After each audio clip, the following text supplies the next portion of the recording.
Bırak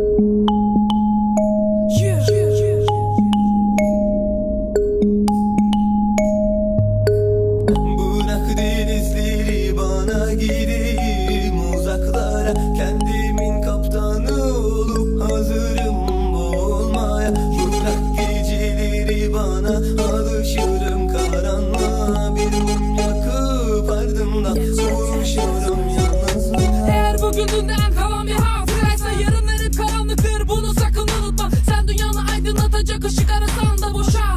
Kilit vurmuşlar kapılara.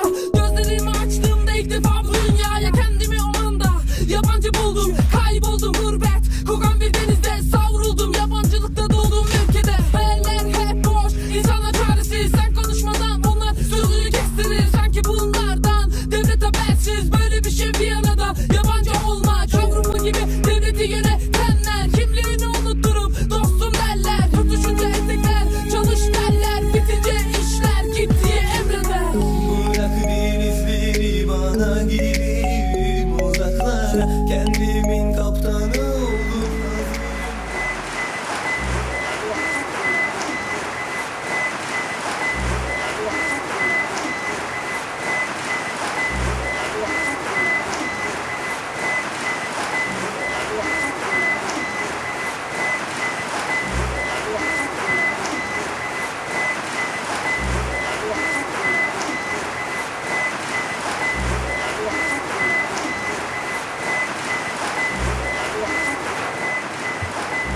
Okay, let's go.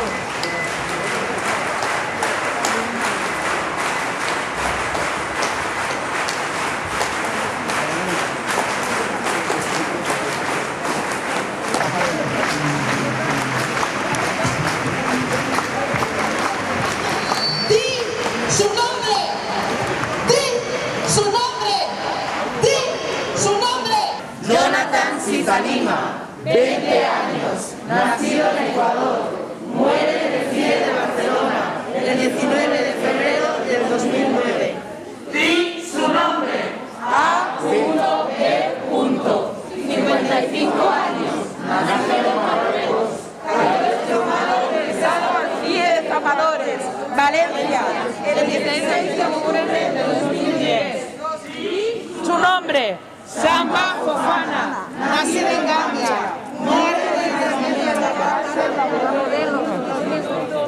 Di su nombre. 23 minutos.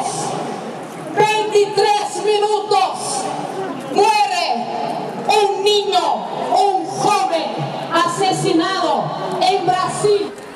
Yo hablo de miles, de millones de hombres a los que sabiamente se les ha inculcado el miedo, el complejo de inferioridad, el temblor, el arrodillamiento, la desesperación, el servilismo, a empezar discursos sobre el colonialismo 1950.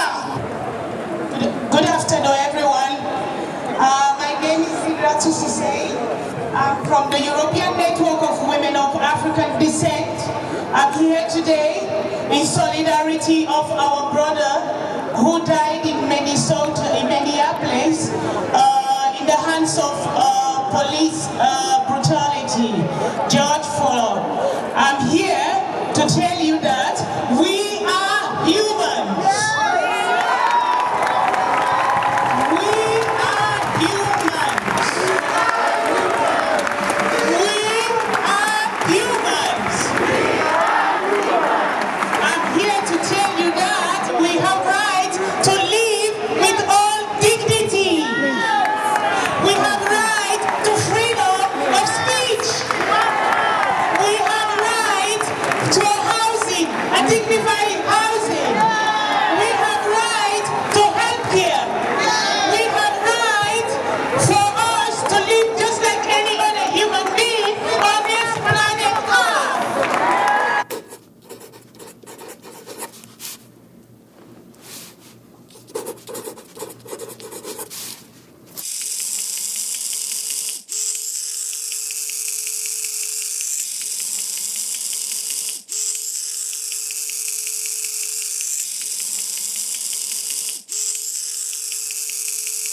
en ese contexto es importante para nosotros hablar de cómo surge, cuándo y cómo se organiza SENAE y cómo en este contexto de las protestas emitís también el manifiesto.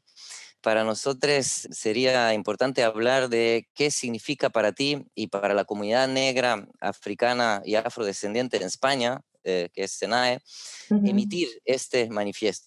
Efectivamente, en el 7 de junio de 2020 se organizaron en el Reino de España, en diferentes ciudades simultáneamente, pues estas concentraciones de protesta, ¿no?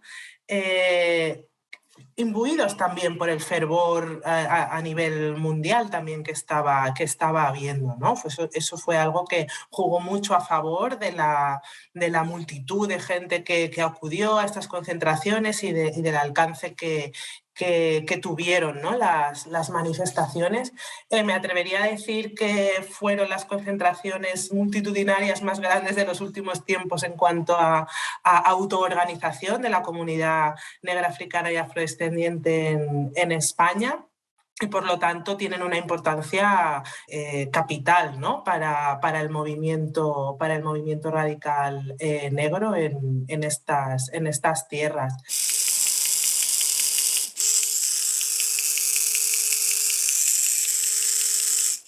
Llegamos a esa concentración, pues como decía, ¿no? Imbuidos también por ese mainstream y siendo un poquito el resultado de la lucha de la sociedad civil negra de los últimos años, quizá la última década, ¿no? En la que había habido diferentes iniciativas populares, diferentes manifestaciones, quizá diría desde el asesinato de Lucrecia Pérez, ¿no? Pues la comunidad ya empezó como a dar ese paso, ¿no?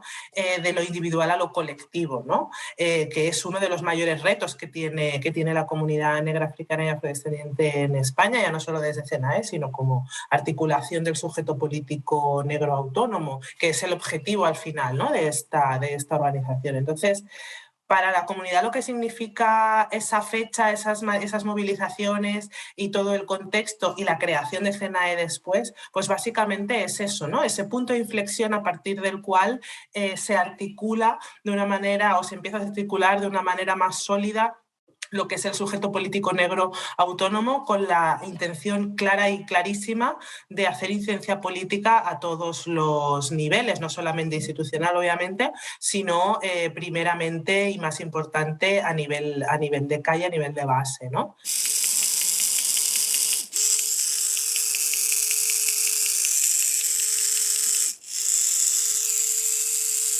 How, from your point of view, from the group that you stay together, you see the connections between fascism and coloniality. So how these two things function in Spain, it's actually really the space historically and presently that fascism and coloniality come together almost as unitary system.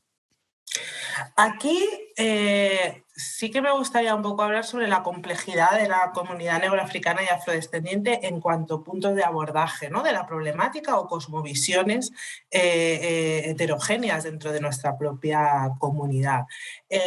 Aquí juega un papel muy importante la diferencia entre negroafricanos y afrodescendientes, ¿no? entendiendo el contexto cultural y el bagaje migratorio que tiene cada una de las particularidades o comunidades dentro de nuestra propia comunidad, ¿no?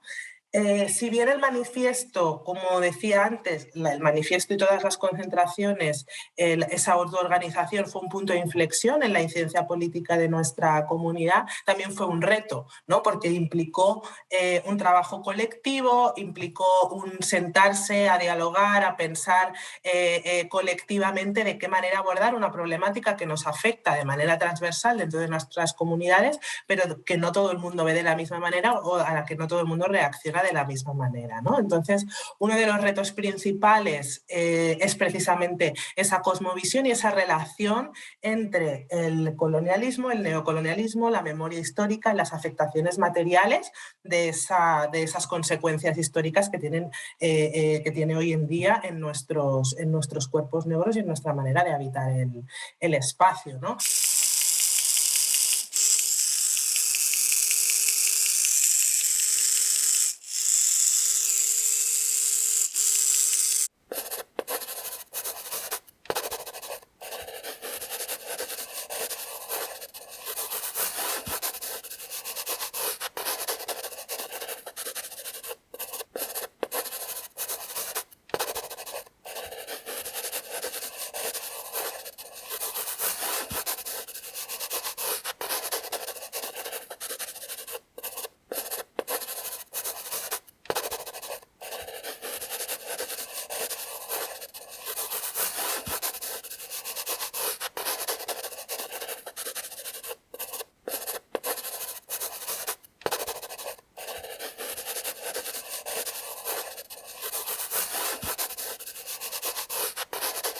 las personas negroafricanas en general, con bagaje migratorio, digamos, actual desde África, hay momentos en los que no entienden bien qué es lo que significa ser un cuerpo negro diaspórico y todos los impedimentos a nivel de construcción de nuestras propias identidades y nuestras propias autopercepciones, ¿no?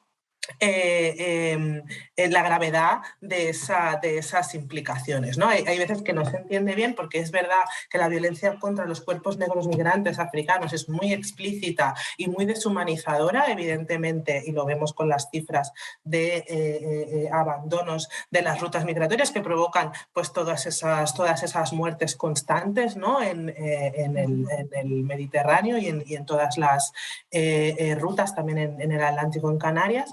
Pero a nivel de afrodescendientes diaspóricos, la violencia es muchísimo más sutil y sibilina, porque es una ruptura de nuestras identidades desde que nacemos, ¿no? Es esa aculturación constante que implica una reparación primero individual de nuestro propio querernos, ¿no? de nuestra propia autoestima, nuestra propia identidad, y la manera en la que habitamos el mundo. Eso es un trabajo que hay que hacer, digamos, primero internamente de forma individual para luego traspasarlo a lo colectivo.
Entonces, el primer reto es comulgar todas esas cosmovisiones para caminar hacia un objetivo común contra la supremacía blanca, que es el origen, ¿no? Al final, de todas esas manifestaciones violentas contra nuestros cuerpos en diferentes maneras. Yo creo que a partir de la articulación de CENAE, a partir de esas manifestaciones y todo el trabajo que se hizo para crear el manifiesto, para crear el decálogo de acción política de CENAE, se ha empezado como ese trabajo común de diálogo intracomunitario, ¿no? Para sanar y ya caminar hacia esa solución, ¿no? Entre comillas, es decir, tenemos claro el análisis, tenemos claro el contexto y entonces ahora ya caminamos hacia la transformación, empezando por nosotros mismos, ¿no? Entonces ha habido muchísimo diálogo entre diferentes realidades negras dentro de la construcción de todo lo que es el movimiento en el último, pues ya casi año y medio, porque claro, el tiempo pasa súper rápido y ya estamos acabando 2021 y hay muchísimos niveles de lo que vemos a través de esas conversaciones es que hay muchísimos niveles de conciencia, ¿no? Una de las cosas contra las que más tenemos que luchar dentro de la heterogeneidad de nuestras comunidades es ese individualismo occidental que yo siempre digo que es como ese cáncer, ¿no? El cáncer del individualismo occidental que nos hace pensar que una vez yo ya he reparado lo que a mí fuese que me me impidiese estar en paz con mi identidad y con mi manera de habitar el mundo, pues ya está, ¿no? Entonces, el traspaso a lo colectivo es el reto que se está superando ahora. Entonces, las personas que más concienciadas están con ese traspaso a lo colectivo ven enseguida esas afectaciones materiales y esa relación entre el colonialismo, el neocolonialismo, el extractivismo, la deshumanización, ¿no? Y seguimos un poquito más ese hilo histórico para entender todo en su global, más allá de analizarlo en cómo me afecta individualmente según mi realidad.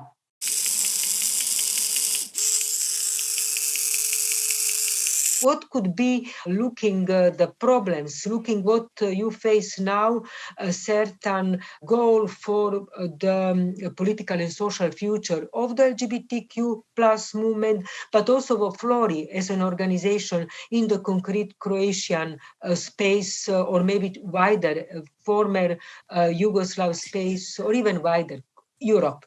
Because you are part, as Croatia and Slovenia, part of the European Union.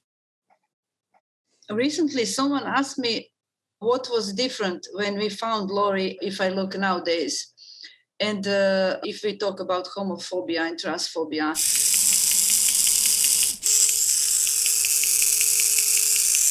And I said that, for example, 20 years ago or 25 years ago, that homophobia and transphobia were widespread, yes, but we had understanding that with that kind of homophobia and transphobia, we can have a dialogue.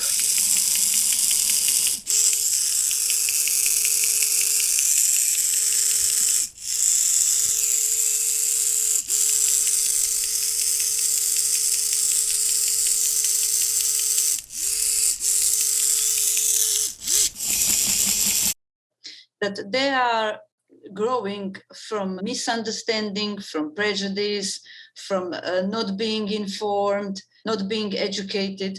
So we had a feeling that we can talk to that homophobia and transphobia and spread this good news about human rights, and people then will change their opinion. But now, this kind of homophobia and transphobia, we cannot have dialogue. That is my opinion. We can watch it, observe it, and pay very good attention. I think that we are now on a crossroad.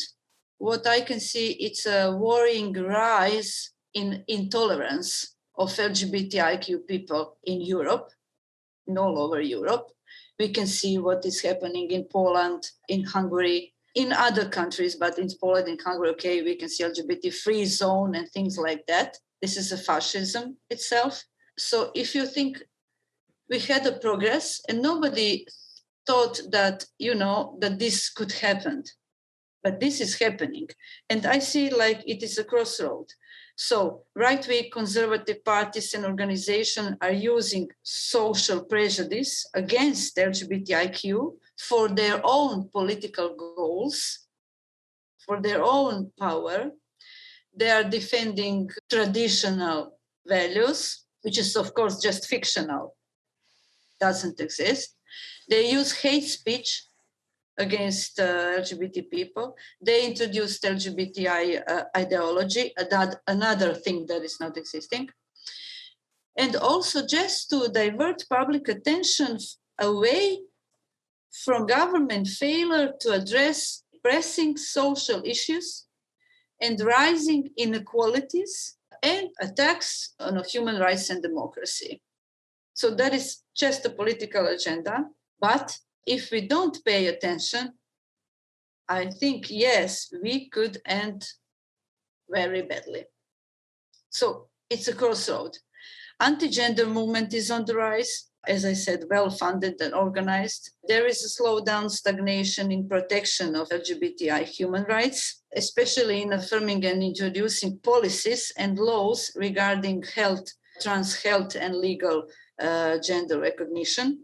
And we can all see this is from reports of international LGBTIQ organizations and also from European Parliament. And so it is not just that I'm just talking out of nowhere. So we see inequality in all segments, in education, in workplace.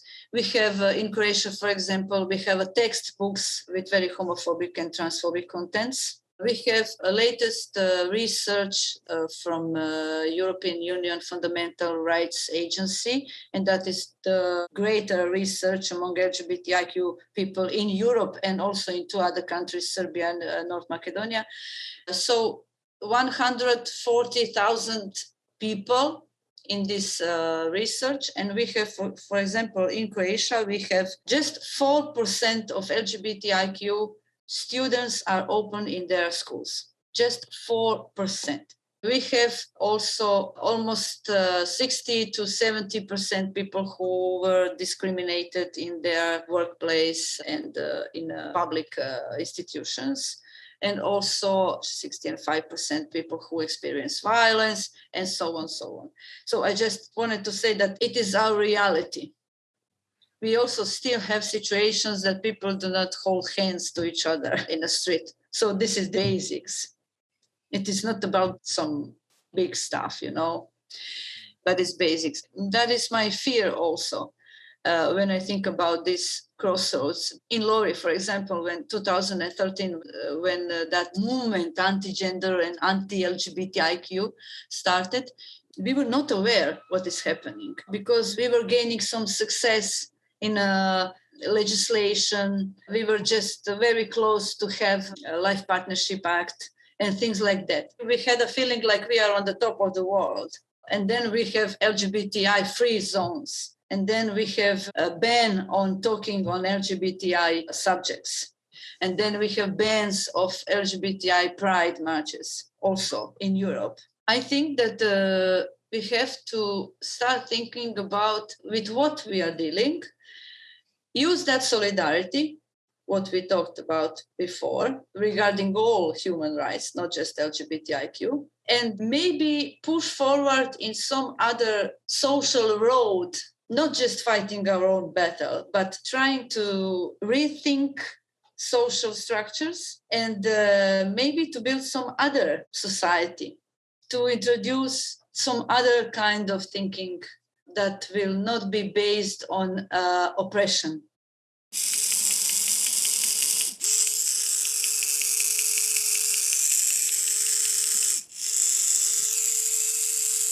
In your ample and compelling dissertation and further research work, you emphasize the inseparability of sexual and social transgressions from capitalist accumulation. So what would you say are the main forms of historical reification of sexual desire?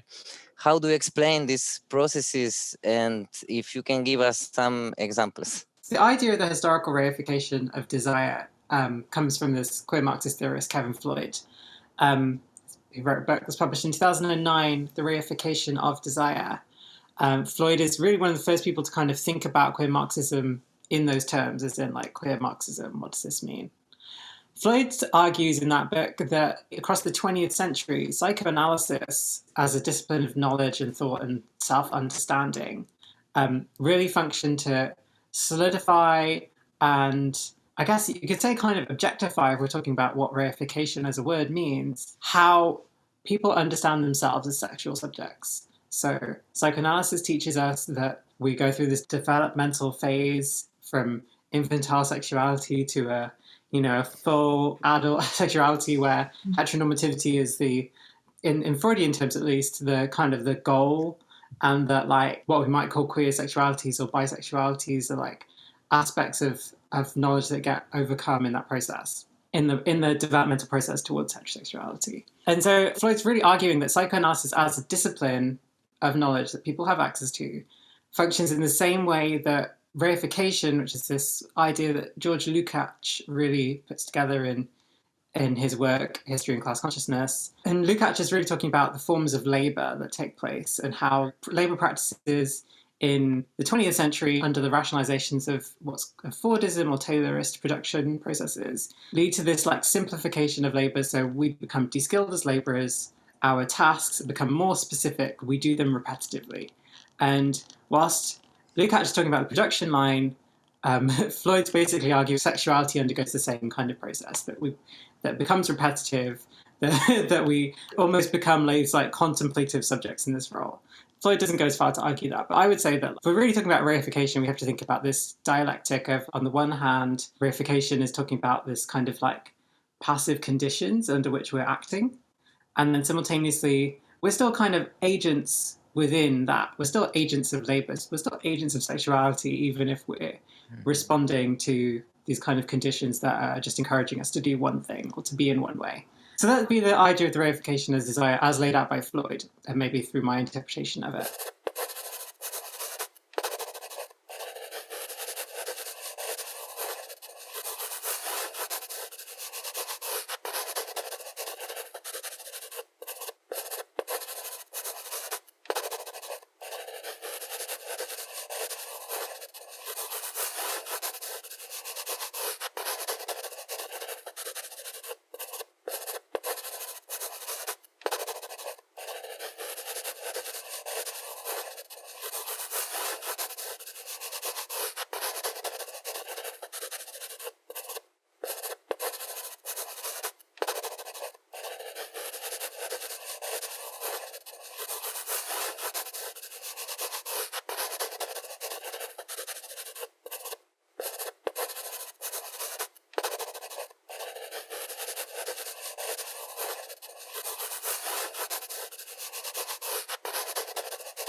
I would say that actually the forms of sexuality that are promoted within capitalist cultures, at least from where I am in Western Europe, they do tend to reproduce certain kinds of sexual subjects, in the sense of like certain bodies or positionalities are presented as sexual subjects whilst others are not. There's plenty of images of white men and white cisgender heteronormative men and women, white cisgender gay men, I would say, not so much queer women, but in culture that do reproduce these ideas that, you know, whiteness is desirable, that to be cisgender is also still like this kind of coveted sexual position as a sexual subject, whilst trans and non-binary subjects kind of aren't really given space in public culture to articulate our sexualities, say. These are discursive processes, right? These are things that are happening, or discursive, or they're happening through culture, and culture is material. We're really talking about like what capital decides to fund and produce as culture, really. You know, I don't want to say that the agents of cultural producers don't have any say, because we do, and I'm a poet, you know, I position myself, I'm in that position too as a cultural producer, you know.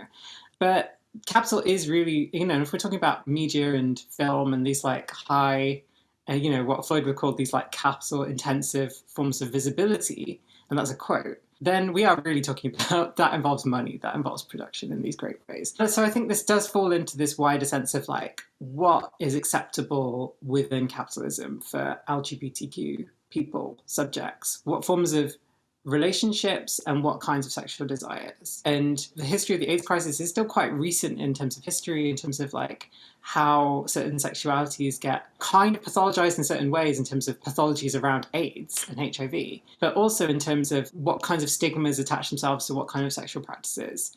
I think that's all in the mix if we're talking about what sexual practices or sexual desires are really at the center of culture, or of what is socially acceptable. And so for me, queerness is still really about challenging that social acceptability and those, and like, you know, where transgression comes from bodies, it comes from practices, it comes from everyday lives, it comes from what we do with our bodies and with ourselves.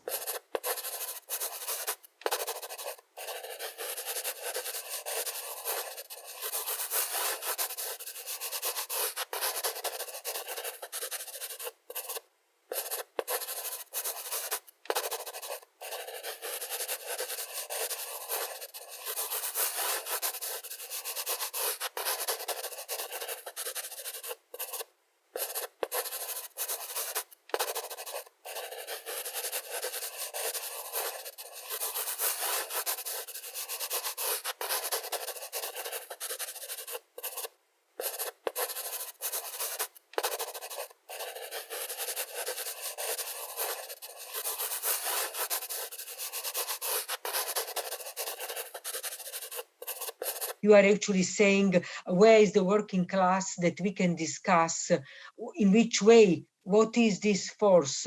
And one possibility will be to think really the place of technology in all this transformation.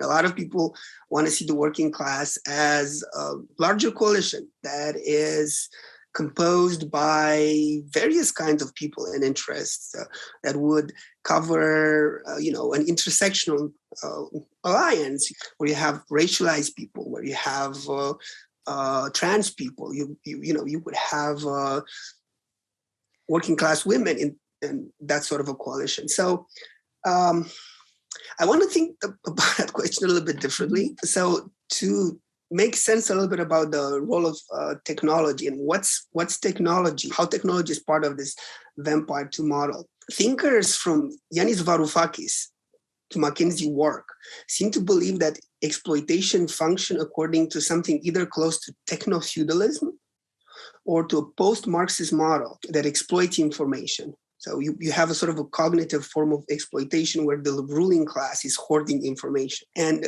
digitalization, computers and phones are seen to be this driving technology that change capitalism fundamentally. So this is why the Armitage family in Get Out wants better and newer organs, because they need to adapt to this fast-pacing world.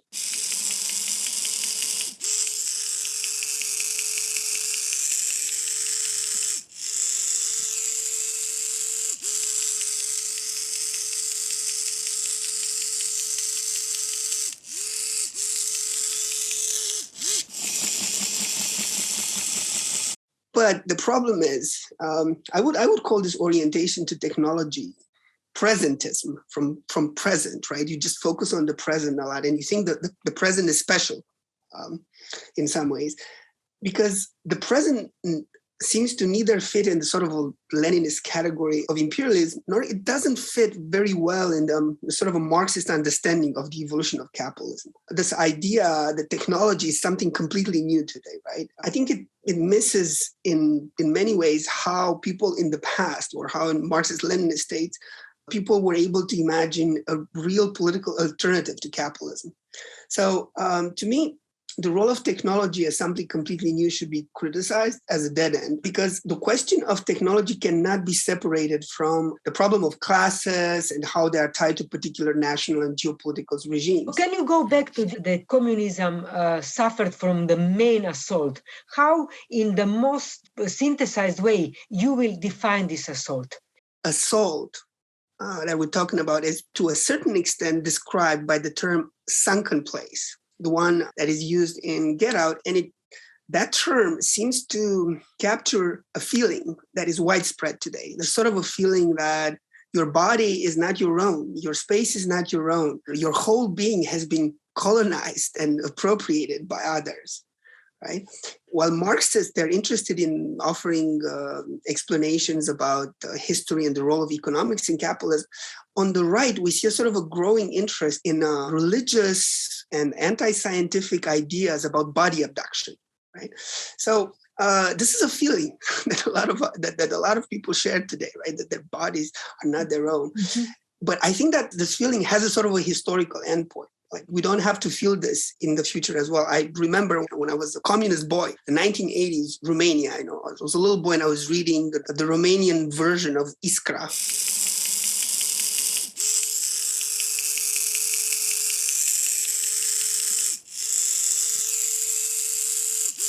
The official newspaper of the party, right? I felt that I was part of a bigger collective. I was part of a world that shared the sort of aspiration towards socialism. That was a feeling that was very important for people in the 80s. And that feeling disappeared.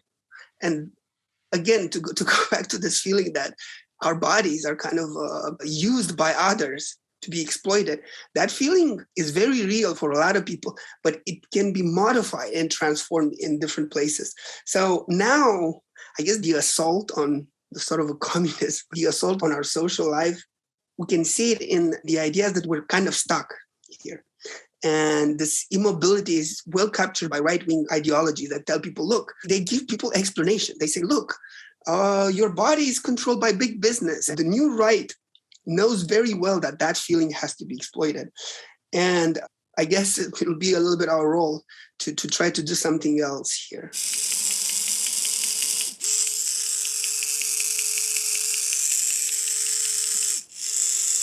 Eğer bugününden kalan bir hatıraysa yarınlar hep karanlıktır, bunu sakın unutma. Sen dünyanı aydınlatacak ışık arasan da boşa kilit vurmuşlar kapılara. Gözlerimi açtığımda ilk defa bu dünyaya kendimi o anda yabancı buldum. Kayboldum gurbet kokan bir denizde savruldum. Yabancılıkta doğduğum ülkede hayaller hep boş, insanlar çaresiz. Sen konuşmadan onlar sözünü kestirir. Sanki bunlardan devlet habersiz. Böyle bir şey bir arada yabancı olmak Avrupa gibi devleti yönetenler kimliğini unutturup dostum derler. Tutuşunca etekler çalış derler, bitince işler git diye emreder. Bırak denizleri bana gireyim uzaklara. Kendimin kaptanı olup hazırım boğulmaya. Bırak geceleri bana alışırım karanlığa. Bir mum yakıp ardından konuşurum yalnız.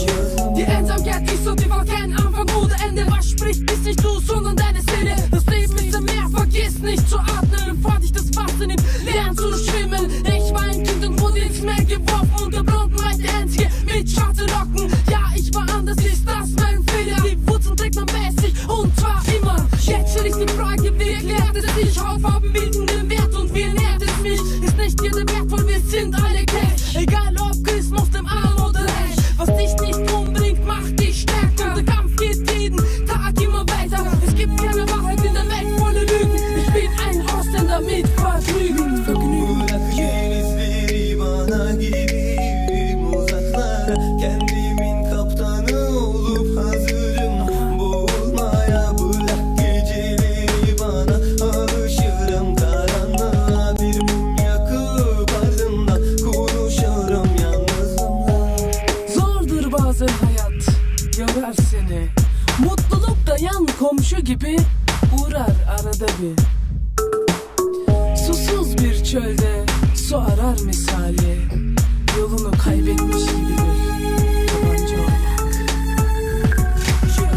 Bırak denizleri bana gireyim uzaklara. Kendimin kaptanı olup hazırım boğulmaya. Bırak geceleri bana alışırım karanlığa. Bir mum yakıp ardından konuşurum yalnızımla.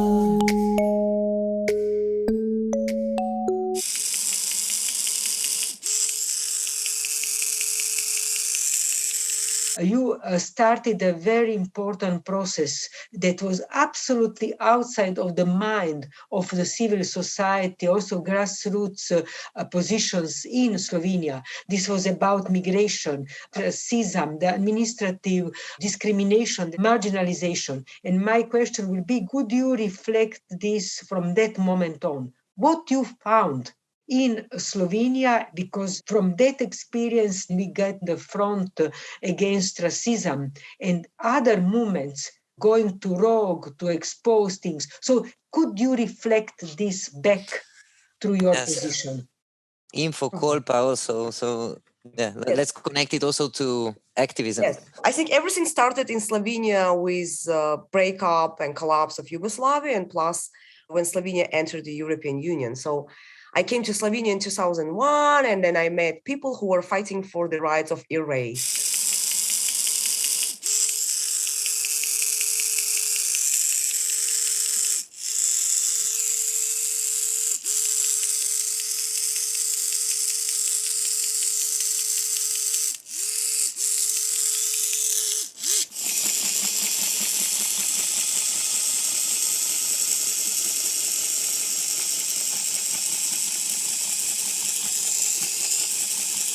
So I didn't know who are erased. I was just again swallowed in because that kind of events were very important for me as a person because they were very inclusive.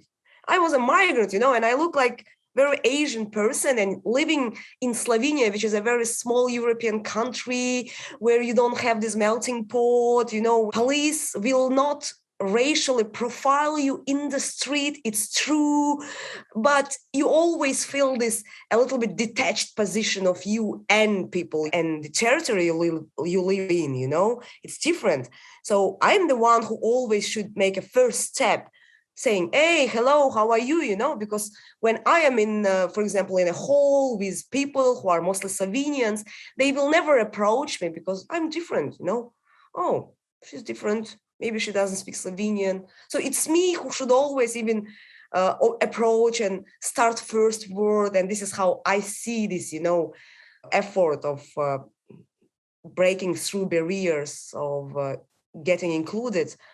And this is how we all together learned how to fight on the margins, how to recognize discrimination, and how to recognize systemic discrimination made by laws that appeared after the collapse of Yugoslavia, let's say. And the rock was answer to it. Eğer bugününden kalan bir hatıraysa yarınlar hep karanlıktır, bunu sakın unutma. Sen dünyanı aydınlatacak ışık arasan da boşa. Kilit vurmuşlar kapılara. Gözlerimi açtığımda ilk defa bu dünyaya kendimi o anda yabancı buldum. Kayboldum gurbet, kokan bir denizde savruldum. Yabancılıkta dolduğum ülkede hayaller hep boş, insanlar çaresiz. Sen konuşmadan onlar sözünü kestirir. Sanki bunlardan devlet habersiz, böyle bir şey bir arada. Yabancı olma kavramı gibi devleti yönetenler kimliğini unutturup dostum derler. Tutuşunca etekler, çalış derler, bitince işler gittiği emreder. Bırak bir izleri bana gideyim uzaklara. Kendimin kaptanı olup hazırım boğulmaya. Bırak geceleri bana, alışırım karanlığa bir mum yakıp ardından. And the fight for erased was also answer to it. It was answer to very core position of a new nationalistic state. And of course, these different initiatives that we continued to work with or to establish, to organize, and most of it was connected to very incredibly fragile, not stable component like migrants, you know. One day you are here, another day you are not here. And whenever you are here, you are, you know, you are like nothing. Nobody will recognize you. And, you know, when you know that people live in European Union with their personal confirmation that nobody really wants them, then you know what to expect, right? So coming back to the regulations, one of the regulations that do not actually work is Dublin regulation.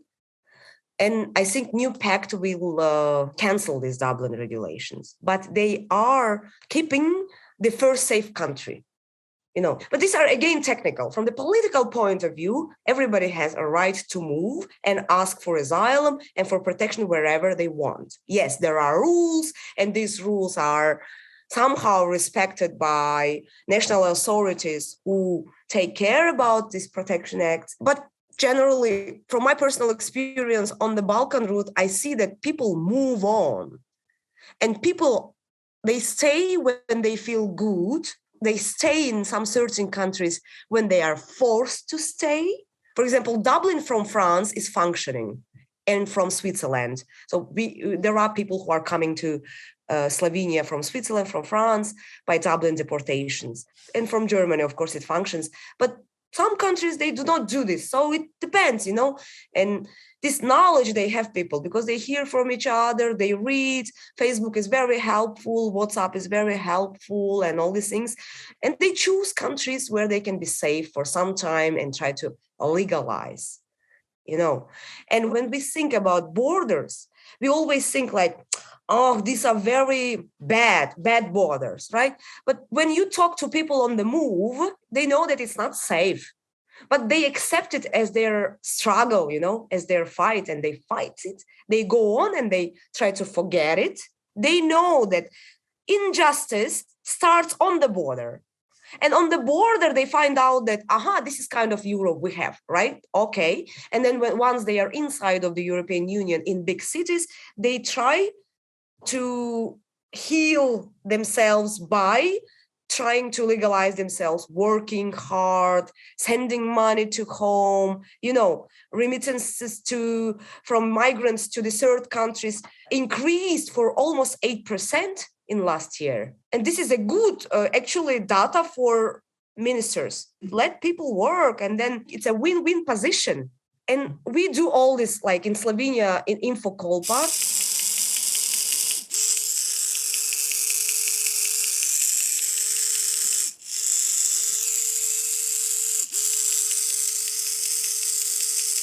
Infokolpa is actually an initiative that is somehow continued the second home and social center ROC. There is no ROC anymore, and second home was pogromized and demolished a little bit before. But people stay, and if you don't have a place to work, but now we have, then what you do, you move around, And what we did, we immediately went to Bosnia because, when this pushback started from Croatia to Serbia, and then people in a year found out that it's mission impossible and they started moving slowly. Well, what refugees do is very logical. If they see that this part of border is completely closed, impossible to pass, they change the route and they find a new road, and it was Bosnia. And in comparison to Belarus and Poland and Bosnia and Croatia and Slovenia, what is Bosnia? Bosnia is a country that probably doesn't function in terms of political institutions there, but it functions because there are people.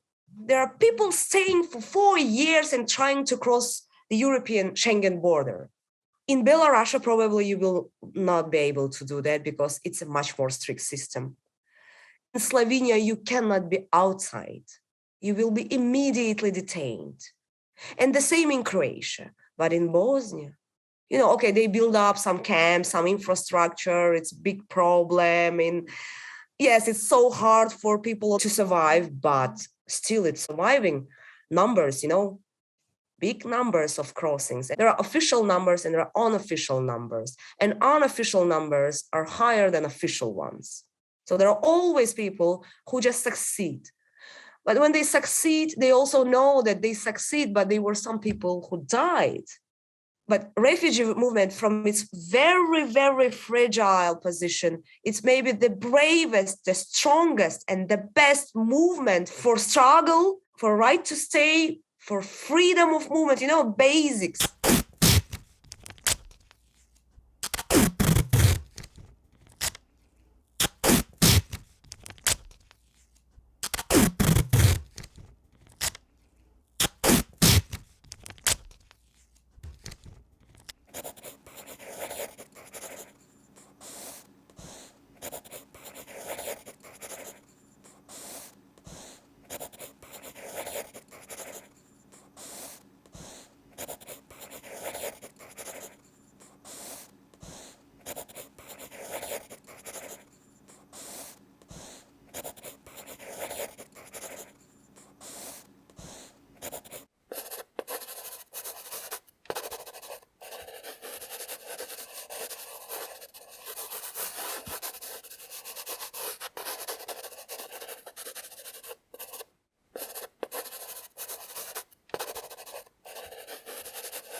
With this film, we want to simultaneously focus on questions about relationships between trans, decolonial, insurgent politics and strategies, decolonial feminist struggles, and Black thought, with reference to Black Marxism and 1990s post-socialism, that actually follows the history of racism, anti-Semitism, Islamophobia, sexism, and homo-transphobia.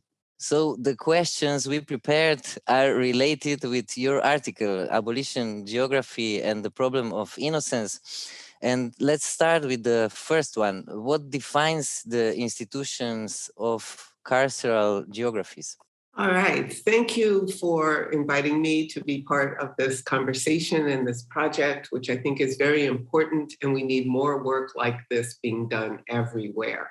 And one of the things we'll talk about a little today is how this work is being done everywhere. And that gives me great hope and optimism amidst all of the difficulties that you just so eloquently summarized.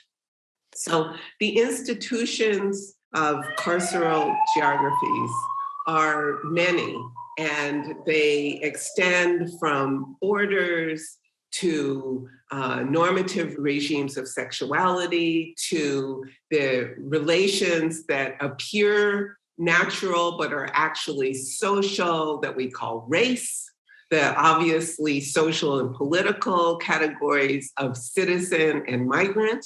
And also within all of this, the problems that more and more people on the planet have to make their livings and make their lives in an era of unfettered capitalism. Capitalism requires inequality, and many of those distinctions that you listed in your introductory remarks enshrine inequality.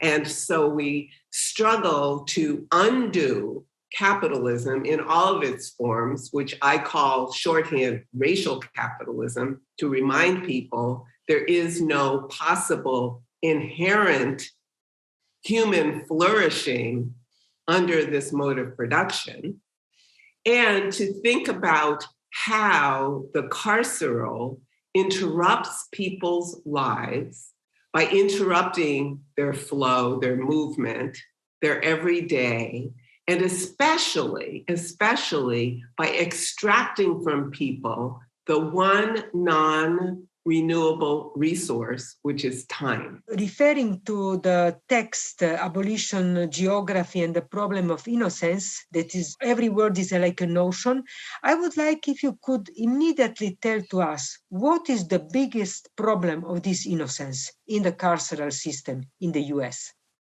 Well, in the US, in the carceral system, the problem of innocence is a problem that in itself, in its essence, divides people who have been made unfree through criminalization into two groups. Those who are relatively or absolutely innocent and therefore should be free and should have their time, and those who are not. So by making that division, the innocence reinforces exactly the kind of organized violence that abolition seeks to undo. That is to say, it is not the view of any abolitionist who is a thinking, practicing one, that harm doesn't matter. Of course it does. Of course it does. The summary that Tjaša presented to us at the beginning is a summary of, among other things, groups of humans who suffer harm, systemic harm, interpersonal harm, and so forth. So the problem of innocence is not a problem that is resolved by saying there's no harm and therefore nobody is guilty, but rather it is setting up moral categories that do not, before the fact, remedy the kinds of vulnerability and uses of organized violence that lead to harm in the first place, whether that harm occurs within the household, the family, in the workplace, in the community, at the border.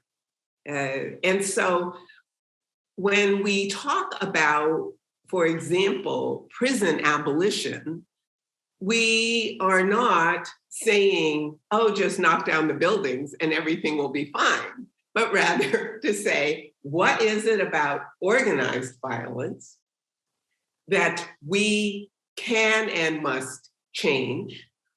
How does organized violence lead to and perpetuate disorganized violence? For example, how does making war convince ordinary people that the way you solve problems is by hurting somebody? Organized violence, disorganized violence. And then how can we undo the regimes of separation that are essential to the institutions of carceral geography to make abolition geography?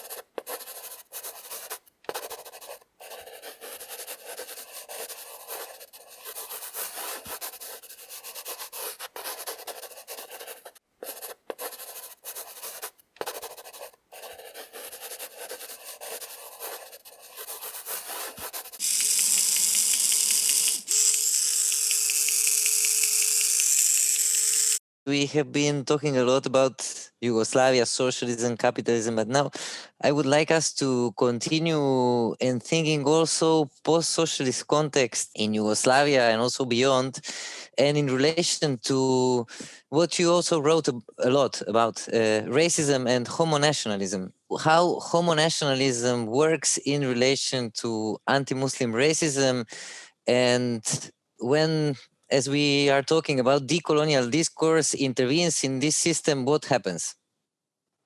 Well, I mean, one of the simplest way to explain this is to say that if in the early 90s, Western Europe and the United States were interested in post-Yugoslav spaces because they were there to save women and children, right? And once women and children were saved, then they needed a new target, and this new target became the LGBT community.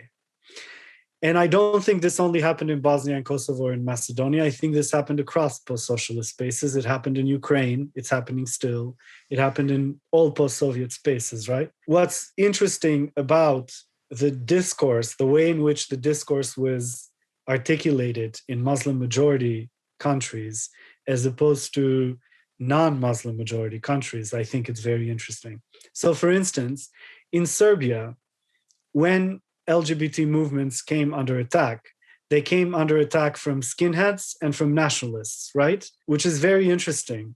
And so when they came under attack in Bosnia and in Kosovo, they came under attack by religious fundamentalists. So why are the religious fundamentalists not being identified as the homophobes in Serbia, but they're being identified such in Bosnia and Kosovo, where if you're from the region, you know that more or less the people that attack LGBT people are more or less, they all come from the same crowd, right?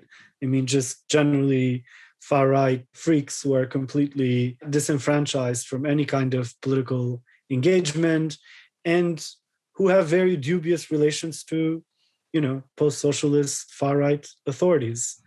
But the way in which they're being brought up in discourse is different, in part because I think to do this, you are putting pressure on the entire population to disassociate themselves with the majority religion.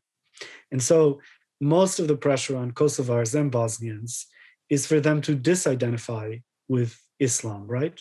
I mean, supposedly by disidentifying with the radical forms of Islam that attack gays, they're identifying with a secular and a more European form of Islam. And so in the process of this discourse, what is happening is a normalization and secularization of religious practice itself. Most of the regulation of Islamic practice that happens in Bosnia and Kosovo, unsurprisingly, happens during this time, where religious authority comes forward and doesn't necessarily directly say that we support or we don't support gays, but actually condemns religious extremism and racializes it as something that comes from the Middle East, together with the refugees, with new influences, This is not our practice of Islam. We're white Muslims, we are secular Muslims, we're European Muslims, right?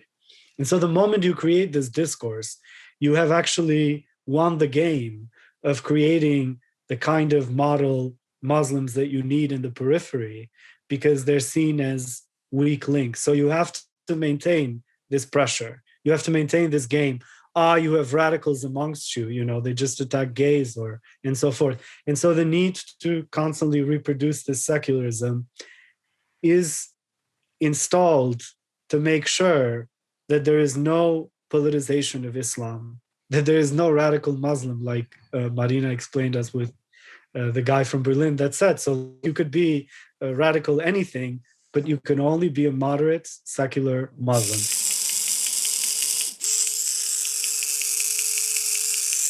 And I think LGBT communities, rather intentionally or unintentionally, and I say intentionally because I think within LGBT communities, there's a lot of Islamophobia. So, but in some instances, it's also unintentional in the sense that, I mean, they really believe that religion or this particular religious community is in opposition to their claim for rights, right?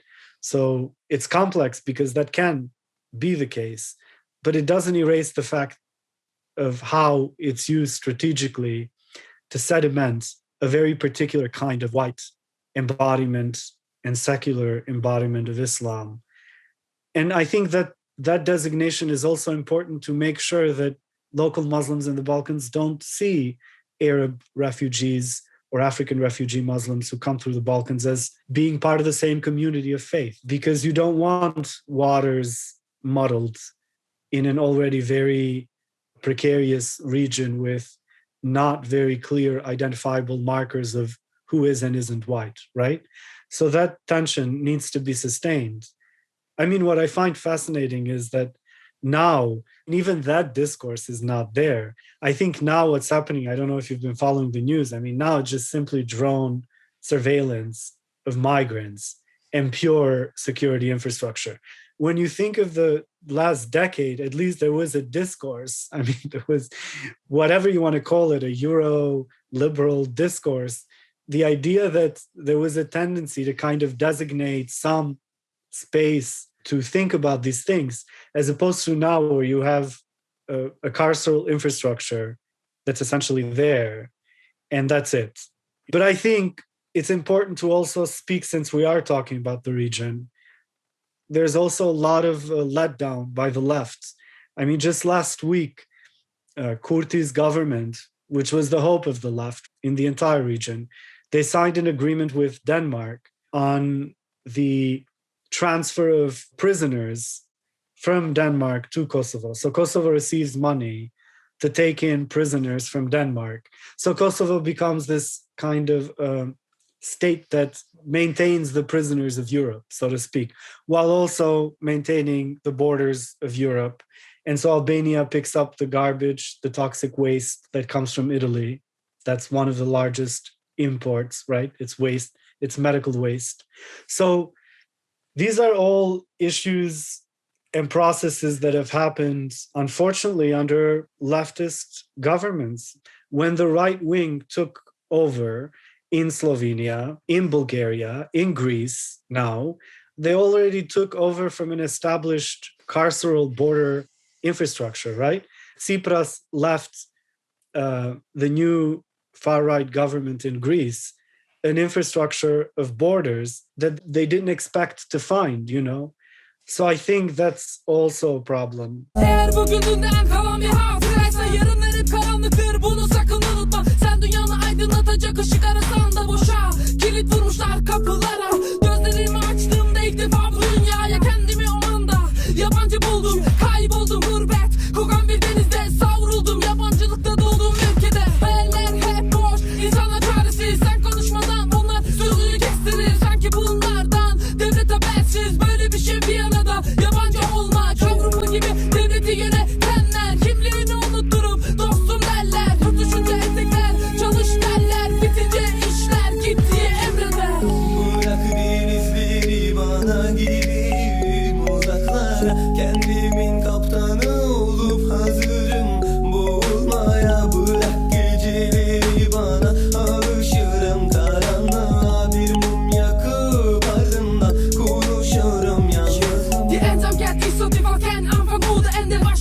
dich nicht du, sondern deine Seele. Das Leben ist ein Meer, vergiss nicht zu atmen. Bevor dich das Wasser nimmt, lern zu schwimmen. Ich war ein Kind und muss.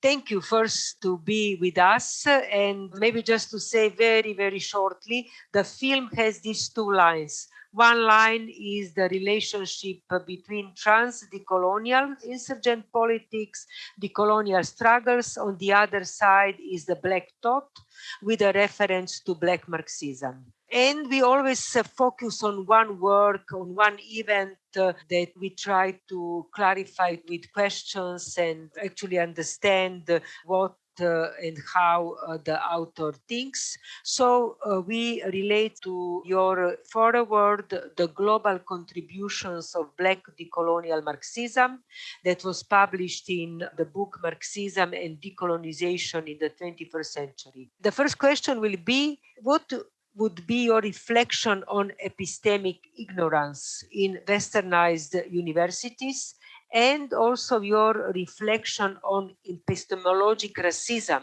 in relation to Black Marxism? Let me say that that essay is an abbreviated translation of another essay I wrote in Spanish in a special issue I coordinated, number 28 of Tabula Rasa, where that essay in English is an abbreviated version of this introduction I did to this special issue, Tabula Rasa, on Black Marxism. And I argue there how internal colonialism, war system theory, and decoloniality, the concept of coloniality, these ideas, all of these are coming from Black Marxist tradition.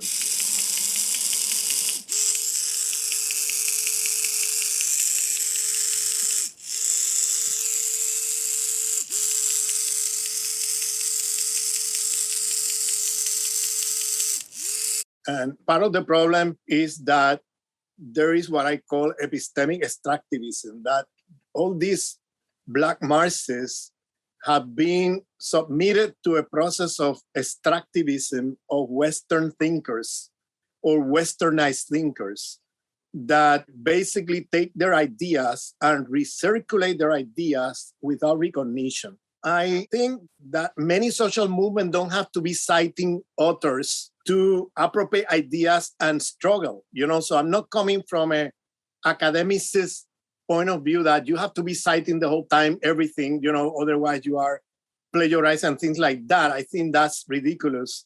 What I think is that given the history of invisibilization and the history of inferiorization of what is coined as the term epistemic racism, given the epistemic racism that invisibilize and inferiorize the knowledge of subjects who have been dehumanized in the modern colonial world, given that history, I think we need to do epistemic justice in terms of acknowledging where some of the critical tools used today by a lot of the left and even the decolonial network and social science at large, many of the critical tools are coming from Black thinkers, in this case, Black Marxists. And unfortunately, because of the structures of epistemic racist sexism, because for me the two go together, because in the modern world, they privilege white men of 5 countries. Fundamentally, you're going to be citing an Italian, a French, German, British, or an American. And then you might have secondarily a Dutch or a Swedish or someone else there, but usually white men of 5 countries, the one that hegemonize the canon of thought in Westernized universities. And so what happened is that this tradition, the Black Marxist tradition, or the Black radical tradition, like some people like to name or to call it, is a tradition that is very important and made many contributions. And because of epistemic racism, sexism, they've been inferiorized, invisibilized, even by people who call themselves decolonial.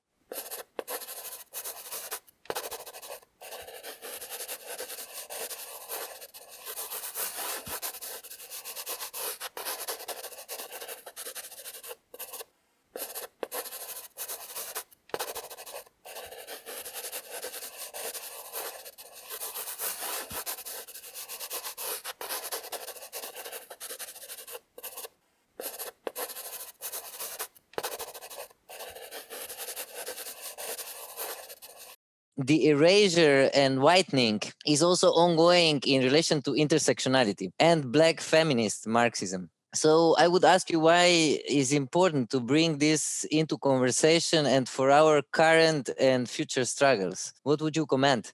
The point I'm trying to make is that this intersectionality concept is a liberal idea that has become very popular the moment the white feminists and the white Marxists saw the potential for making, in a sense, a claim of they being as oppressed as Black people.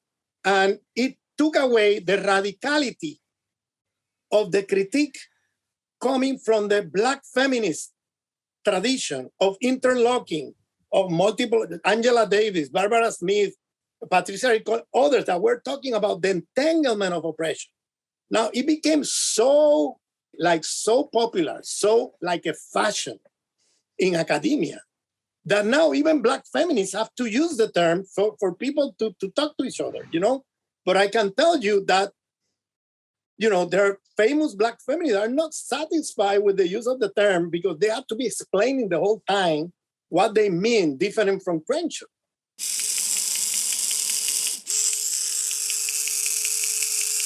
Just to say that the concept itself of intersectionality is a liberal concept, okay? It leads to this idea of separation of oppressions and to this idea that, you know, white and Black people and white people and people of color are in the same place, except with racial domination. But in class, in the other, we're in the same place. No, I'm sorry, you're not in the same place. Not even under gender domination, under class domination, under sexual, under national colonial domination, you're not in the same place. I'm sorry. You cannot make equivalent the lived experience, not the oppressions, if you bring race to the picture here, because these things are not separate, they're entangled. Where we could look for insurgent policy, but because you talk about the political program, you are right to have a political program for the present and for the future, because the North seems almost like dead.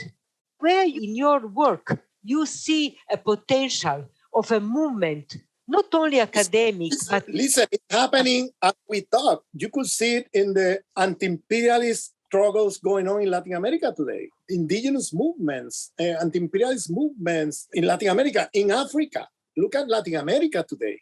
The struggles of resistance going on in Latin America are also very strong, you know? And so as we talk, there are also inside the West, we lose sight of these movements also. Inside USA, the struggles, Black people, Latino people, etc. Inside the European, Western European, look at the decolonial movement.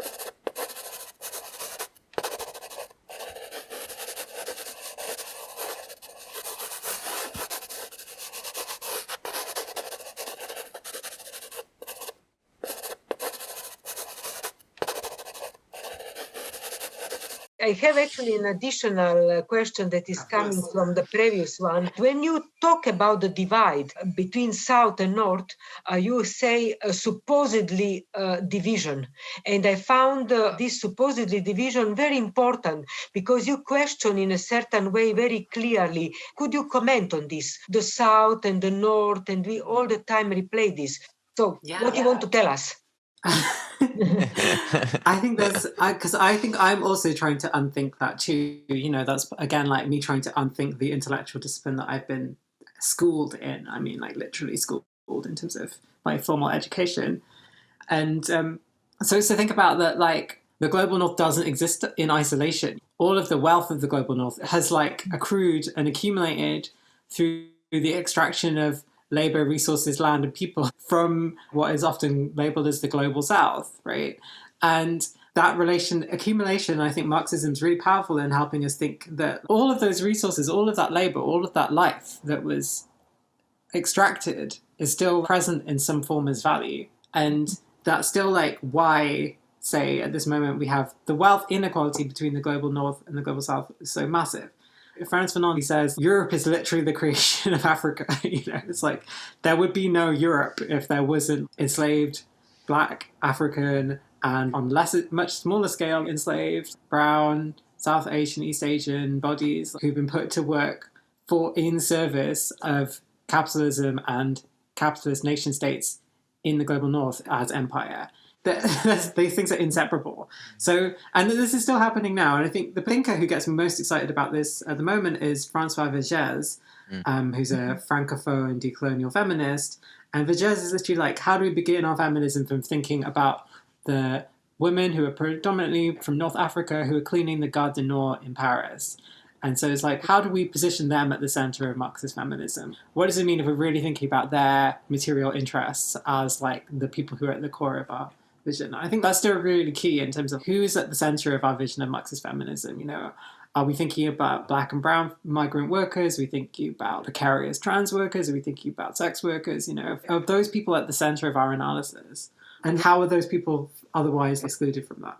No country is just merely itself. You know, this is the fiction of Brexit. No country exists purely because of the labor of the people who are citizens of that country or whatever. We're all in these contexts that are historically rooted as global contexts that you can't escape. You can't escape Europe. You can't escape the importance that migrant labor continues to play in all of our economies. You know, it's really naive that that's how most public discourse around the economy takes place. You know, that if you're a migrant worker, you're already immediately other in relation to workers who have citizenship within that context. And, you know, even in Britain, citizenship's now up for question. So it's like, yeah, I wish I said that more sharply, but yeah.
We are already coming to an end. What could mean for you to think trans, decolonial, and Black Marxist futures?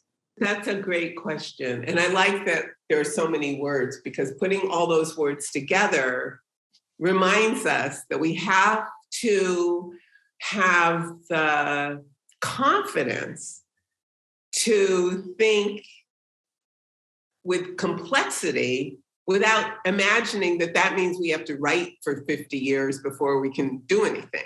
That we do things with complexity in mind and then ask ourselves if what we did is getting where we want to go when we do some more, and also write and so on and so forth. So I appreciate that. For certain, one of the great challenges that we have today actually connects to something we talked about earlier. And so when I was talking about how I came to understand racism and came to understand group differentiated vulnerability, gives us actually a little insight into one of the problems that we keep encountering today, and that is that many of us, for all kinds of reasons, some good, some not so good, fixate on group differentiated vulnerability as though that were the point, that the differentiation is where we should fix ourselves into a very contained and in a way can find sort of political identity. So that, one group will say, well, this is a matter of Black people, and somebody else will say, well, this is a matter of such and such people, and so on and so forth.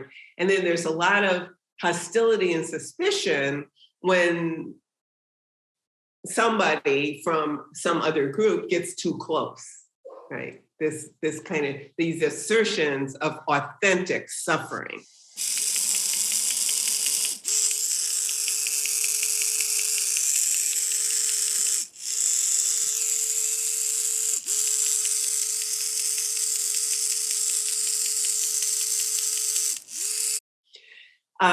So one of the ways that you framed this problem in the questions you sent to me was you said, we are dragged by the form of violence. And I think that that is like a really perfect way. In other words, the historical geography of the future is one that I think we can, and this is what I've been trying to do, I think we can, constantly reveal to ourselves and help to explain to other people so that we can see there isn't one path, but there ought to be a set of principles that we agree to. And this is one of them. For example, in the United States, the Navajo Nation, one of the great formations of people still colonized by the US, made vaccines available not only for everybody who's an enrolled member of the nation, but anyone who is anywhere near the nation. Like if you could get to the nation, they'd give you a shot. If they had shots left over and there was nobody there, they'd get in a truck and drive and find people and say, do you need a shot?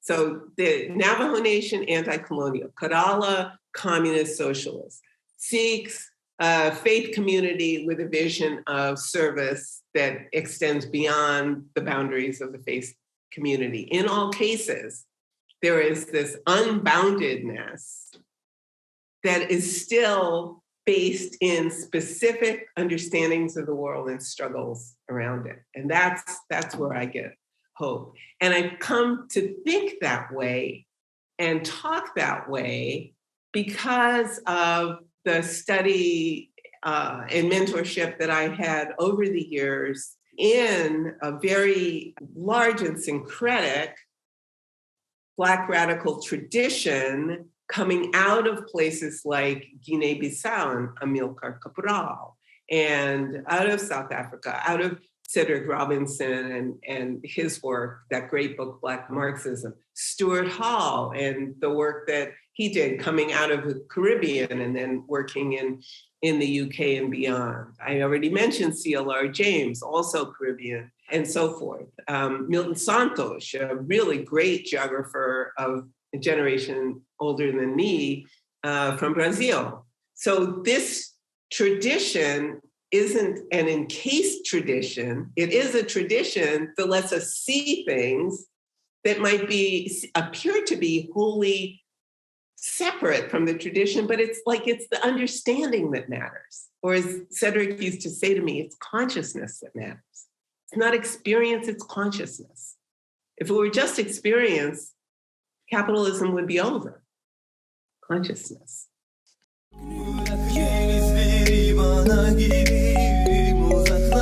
Kendimin kaptanı olup hazırım boğulmaya. Bırak geceleri bana, alışırım karanlığa. Bir mum yakıp ardından konuşurum yalnızlığımla. Zordur bazen hayat, yorar seni. Mutluluk da yan komşu gibi uğrar arada bir. Susuz bir çölde su arar misali, yolunu kaybetmiş gibi.